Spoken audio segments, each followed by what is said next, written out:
Daniel, awak datang hari ni selalu tak pernah.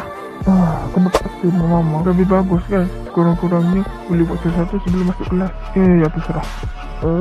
Ada masalah. Tak ada. Seorang viral selebriti punya pasangan. Serasi. Oh my god. Kita ada mama papa baru. Mama papa gig kau. Awak lagi. Tadi marah-marah. Tapi langgar saya pula. Ya, tunggu.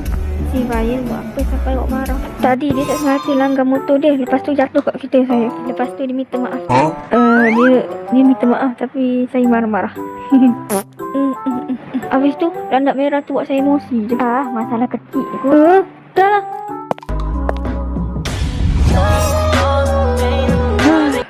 Ikut saya. Kenapa saya berdarah ni?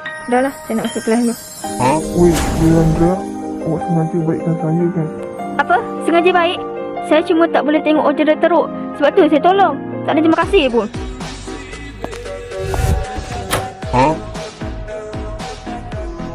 Masalah awak kenapa bawa saya pula? Nak ambil kesempatan Nanti awak jadi tersangkut lah. Korang! Sudah damdal. Ayah. Okey. Awak berdua, ini punya kawan awak.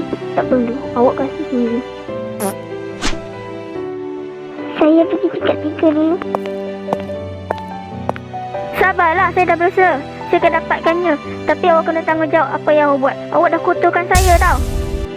Apa yang kotor dan diri awak? Baik. Jujur dengan saya.